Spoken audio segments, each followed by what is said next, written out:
Salut! Vreau să-ți prezint anvelopa de care m-ai întrebat. Dimensiune 520 70 pe 38. Marca Pirelli.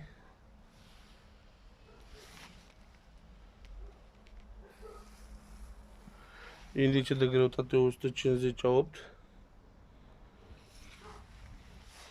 Cramponul este cel ce se vede.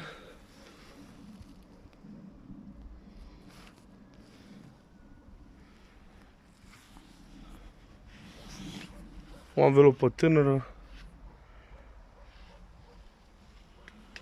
Anvelopa are un șnur și un petic interior. Peticul este pus de siguranță, iar șnurul este acesta. Zic eu, o anvelopă de care vă puteți folosi o perioadă lungă de timp fără a avea probleme.